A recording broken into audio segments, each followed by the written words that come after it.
Hello, thanks for joining us for a conversation on resilient parenting and emotion regulation. My name is Joe Primo, and I'm the CEO of Good Grief.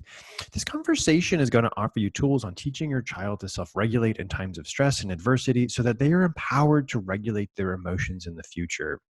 The information that we are sharing in this webinar is from our Good Grief Schools program. And for those of you who are new to us, Good Grief Schools program teaches resilience to students grades K through 12 through a social and emotional learning curriculum, provides peer support groups to grieving students, and offers parent and professional education. And you can learn more about this amazing program at goodgriefschools.org. Everyone, children and adults alike, experience a variety of both negative and positive emotions every single day. This is true during this coronavirus pandemic, but it is also true generally in our normal everyday lives because this is part of what it means to be human.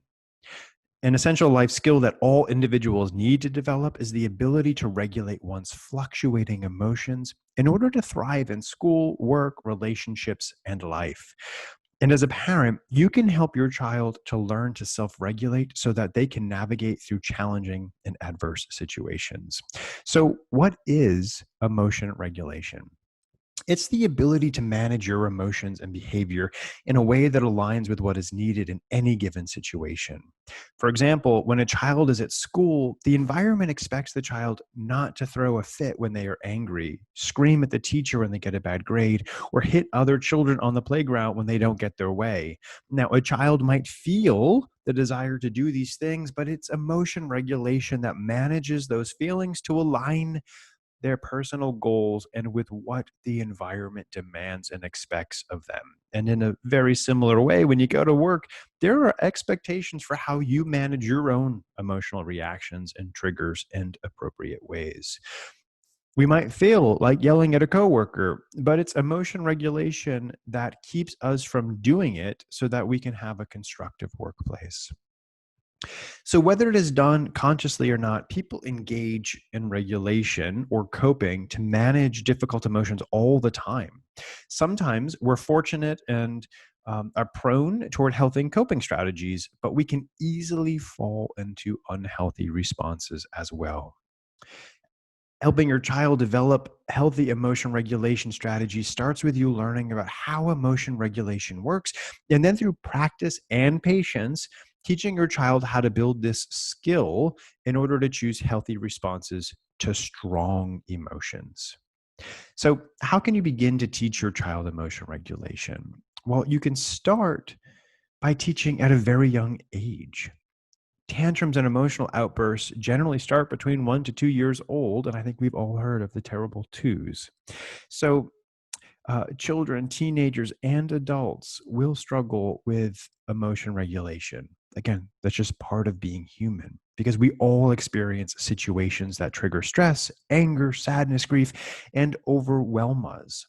But we need to learn how to manage and regulate these emotions as we have different life experiences. So, no matter the age of your child, this is a healthy skill to continue helping them develop for now and the future. So, treat the teaching of self-regulation like teaching math or any other skill. It's a skill that has to be taught and can be learned.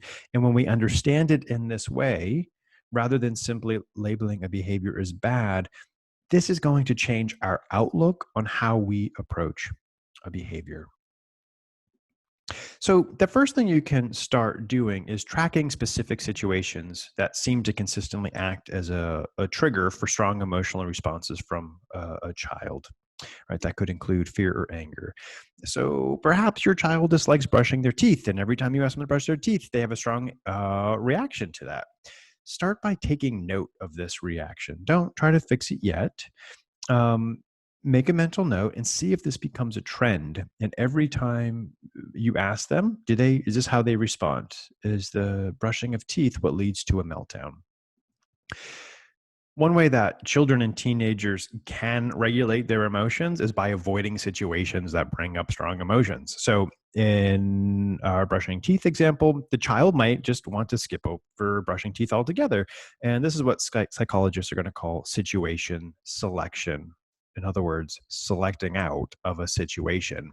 So, in some instances, that it can be good and healthy to avoid a situation that is stressful and overwhelming. But when we don't learn to cope with the stress and the emotions that are part of a situation and we avoid it, we also miss the opportunity to learn the coping strategies for that type of situation.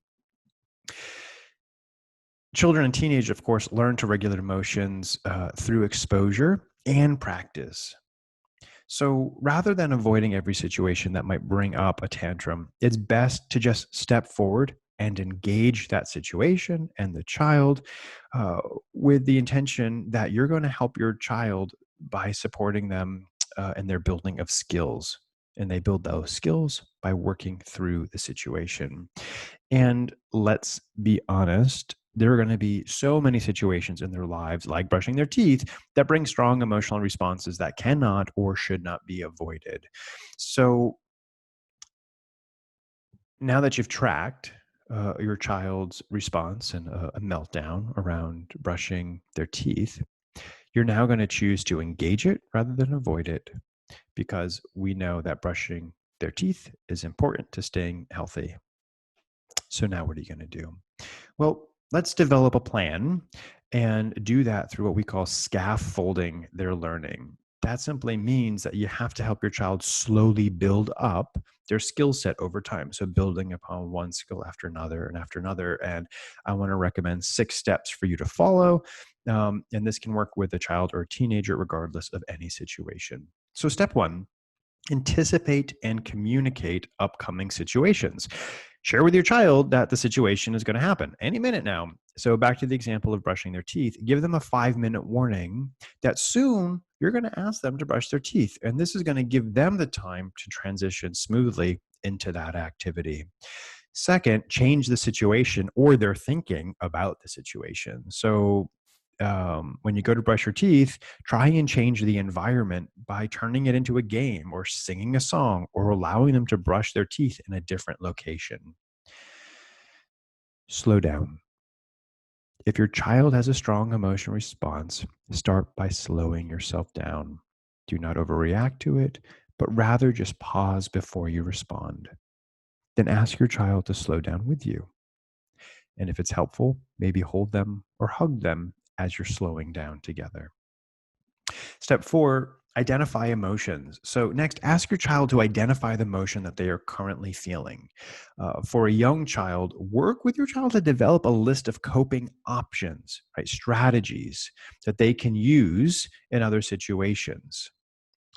And for teenagers, as they identify their feelings, have them start making connections between the emotion and the triggering event so that they can see that these things are associated with each other.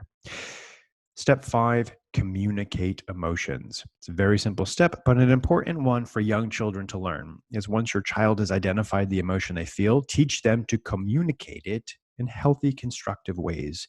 So, for example, if they're feeling angry about having to brush their teeth, model what a healthy expression of that anger looks like. Step 6, practice healthy coping strategies. So, once they learn to communicate their emotions, work with the child to start practicing the use of healthy coping strategies. Help your child to have a list of different skills that they've developed for when they need them. And this list can include things like mindfulness, deep breathing, taking a breath, exercise, music, and anything else that you or your child comes up with. And so it is easy to lose patience in this process. Acknowledge that for yourself that this is the first step to handling strong emotions in a more healthy and constructive way. And when you know that, be patient with your child and keep the perspective that this is an important life skill that needs to be learned, just like math, a musical instrument, or a sport. And ultimately, with time, your child is going to learn to self regulate and will be more resilient because of it. So we started off today with a goal of exploring how to regulate emotions in times of stress and adversity. By stepping forward and engaging the difficult situation with your child, you can help them build up the skills that will empower your child to self-regulate in the future. We also discussed the 6 steps that will scaffold their learning, build upon one theme after another, and that's going to help them learn more effectively. Again, these skills take patience, practice, and dedication.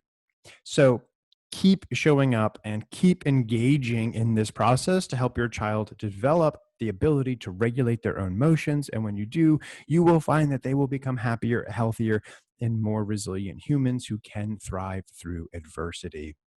We've got a whole bunch more resources about this subject on our website, good-grief.org. Be sure to check out the resources page and this webinar's accompanying activities to complete with your child. Take care and be well.